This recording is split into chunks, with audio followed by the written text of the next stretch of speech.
కర్నూలు వి Kaveri bus ప్రమాద ఘటన మరొక ముందే రంగారెడ్డి జిల్లా చేవెళ్ల దగ్గర బస్సును టిప్పర్ ఢీకొట్టిన ఘటన తీవ్ర విషాదాన్ని నింపింది.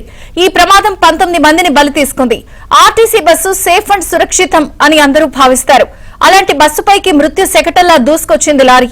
ఏం జరుగుతుందో తెలుసుకునే లోపే ప్రాణాలు అనంత వాయువు లోకాల్లోకి కలిసిపోయాయి.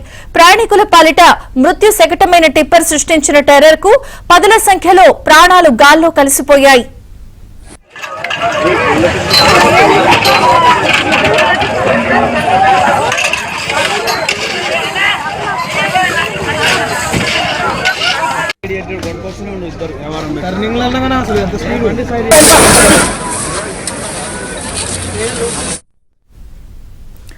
అతివేగమే ప్రమాదానికి కారణమైతే టిప్పర్లోని కంకర ఎక్కువ మంది ప్రాణాలు పోవడానికి కారణమైంది.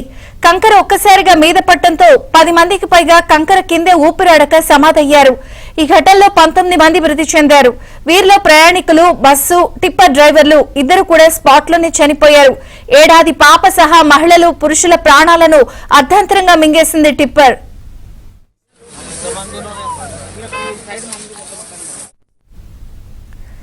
ఇక ఈ ఘటనా స్థలం నుంచి మా ప్రతినిధి మణికంఠ మరిన్ని వివరాలు అందించడానికి సిద్ధంగా ఉన్నారు. మణికంఠ.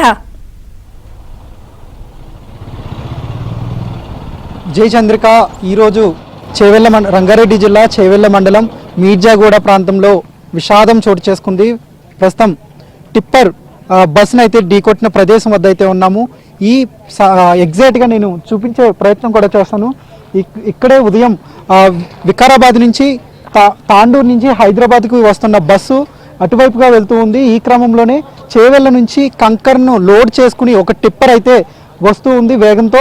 అయితే ఇక్కడ ఈ గుంత ప్రమాదానికి కారణంగా కూడా తెలిసింది. అతివేగం కావచ్చు, అతివేగంతో పాటు ఈ గుంత కూడా ప్రమాదానికి కారణమైంది. ఒక్కసారిగా వేగంగా వస్తున్న టిప్పర్ ఇక్కడ నియంత్రణ కోల్పోయింది. గుంతలోకి రావడానికి వెంటనే అదుపు తప్పడంతో మరో అటువైపుగా వస్తున్న బస్సును అయితే ఢీకొట్టింది. ఆ బస్సు వేగం కూడా ఎక్కువగా ఉండడంతో ఈ ప్రమాదం తీవ్రత ఎక్కువగా జరిగిందని చెప్పుకోవచ్చు. ఉదయం నుంచి కూడా ఈ ప్రదేశం అంతా కూడా ఆహాకారాలతో మిన్నింటాయి. బంధువులు, అలాగే మృతి చెందిన వారి బంధువులంతా కూడా ఇక్కడ చేరుకుని తమ వాళ్ళు చనిపోయారంటూ ప్రస్తుతం రోదనలు అయితే చేస్తూ ఉన్నారు. వాళ్ళకి ఇప్పటికే ఎవరైతే చనిపోయారో వాళ్ళ యొక్క మృతదేహాలను వాళ్ళ బంధువులకైతే అప్పగించారు. ప్రస్తుతం బస్సు యొక్క సిచ్యువేషన్ కూడా మనం చూసుకోవచ్చు. ఇక్కడ ట్రాఫిక్ కూడా ఎక్కువగా ఏర్పడుతూ ఉంది. ప్రస్తుతం ట్రాఫిక్ను క్లియర్ చేయడానికి పోలీసులు ఉదయం నుంచి కూడా ఎంతగానో కృషి చేస్తూ ఉన్నారు. మరోవైపు బస్సు యొక్క శకలాలకు సంబంధించి వాటినన్నింటినీ మరొక ప్రాంతానికి తరలించేందుకు పోలీసులు ప్రస్తుతం చర్యలు అయితే చేపట్టారు. చూసుకోవచ్చు, కొద్దిసేపటి క్రితమే ఒక భారీ క్రెయిన్ అయితే ఇక్కడ తీసుకొచ్చారు. ఇక్కడ నుంచి ఈ బస్సును వేరొక ప్రాంతానికి తరలించేందుకు అధికారులు అయితే అన్ని విధాలా కూడా కృషి చేస్తూ ఉన్నారు, ఏర్పాట్లు కూడా చేస్తున్నారు. బస్సును మరోసారి చూసుకోవచ్చు మనం. ఎలా అసలు ఇంత ప్రమాద తీవ్రత చోటు చేసుకోవడం చాలా దారుణం, దురదృష్టకరంగా కూడా చెప్పవచ్చు. ఎందుకంటే ఏదైనా ప్రమాదం జరిగినప్పుడు చిన్న చిన్న స్థాయిలో ప్రమాదం జరుగుతూ ఉంటుంది, కానీ పెద్ద మొత్తంలో చాలా పెద్ద సంఖ్యలో మృతులకు కారణమైన ఈ బస్సు యాక్సిడెంట్ పూర్తిగా కూడా ఒక విషాద ఘటన అని చెప్పుకోవచ్చు. బస్సులో ఉండే అన్ని పార్టీలు కూడా నుజ్జు అయిపోయిన పరిస్థితి కూడా కనబడుతుంది. ఎక్కడికక్కడ ఈ బస్సు ప్రమాదం జరిగిన సమీప ప్రాంతం కావచ్చు, మరొక ఇతర ప్రాంతాలు కావచ్చు, అన్ని చోట్ల కంకరతో నిండిపోయింది. టిప్పర్లో చాలా ఎక్కువ లోడ్తో టిప్పర్ చేవెళ్ల నుంచి వికారాబాద్ వెళ్తూ ఉంది.